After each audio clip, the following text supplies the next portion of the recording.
Alrighty, you beautiful people, man. Welcome back. Hope you guys are having an amazing day today.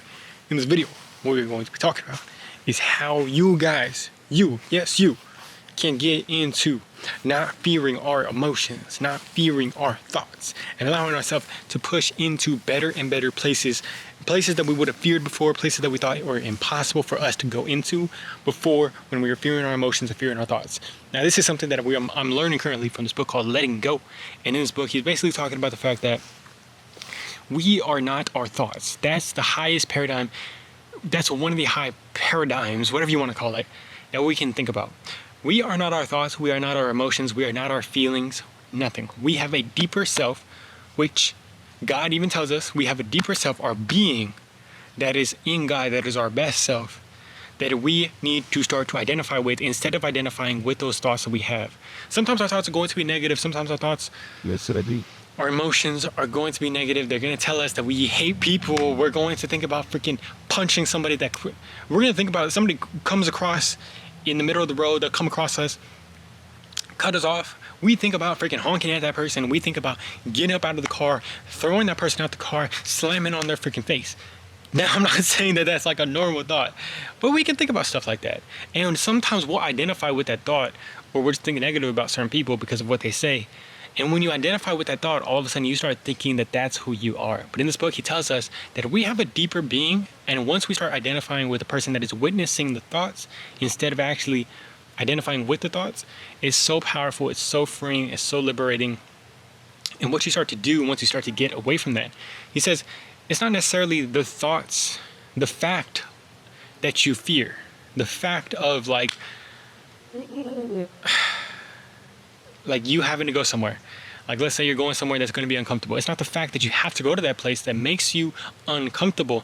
It's the emotion that you're fearing. It's the feeling that's going to create the anxiousness, the anxiety, the stress, all that stuff. That's what you're really fearing. And once you're able to identify that you are not needing to fear those feelings, that it's okay to feel that, but that's not you. You don't have to identify with that. You can feel those things and let it go up to God. And you're basically able to identify those thoughts too, like whether they're negative thoughts, whether something happens, you look stupid, you embarrass yourself. Maybe you do think like, oh man, I look stupid. You realize that that's not yourself thinking that. That's just something that is, your mind has been trained to think that way, whether it's negative, whether it's bad, whether it's fearing embarrassment, whether it's whatever.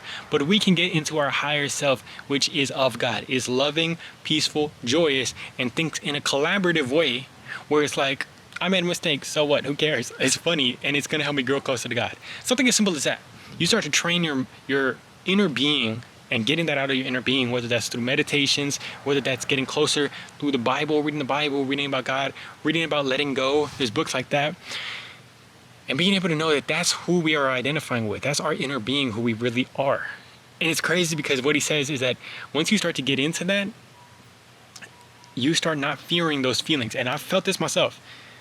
In the past, I didn't want to feel anxious. I didn't want to feel stressed. I didn't want to look stupid, because then all of a sudden those uncomfortable feelings were going to come, the fear of approval, the fear of that stuff. And it was going to start to pop up, and we would fear that.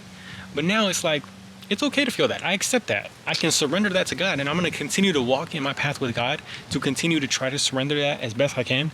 But if I feel that it's okay, it doesn't mean that I'm an anxious, nervous person all the time, that I just can't go anywhere. But I can see that thought. I can see the thoughts that are going to rise. I can see the feelings that are going to rise. And I'm not fearing them, man. That's so amazing. It's so freeing. And what he says is that you can continue to live in this place of freedom the better and the better you get at identifying with that inner being, instead of identifying with our thoughts and with our emotions. And the crazy part is, once you're able to do this, you start being able to go to places, do things that can potentially arise that fear or uncomfortableness, because you're not afraid of the underlying emotions that are going to come, the feelings that are going to come. You're realizing those are just feelings, those are just emotions, those are just thoughts. I am not them. I can go into this, accept, and be ready for those thoughts. And it's amazing. It's an amazing way to live. Hope you guys are able to do this today, man. Hope whatever you're dealing with, if it's uncomfortable, that you're able to realize that you are powerful, you have strength inside of you, you are a loving, joyous, peaceful person on the inside, and you just got to get more and more in tap with that. It doesn't matter where you're at right now. Love you guys very much, man. Hope you have an amazing one. Peace.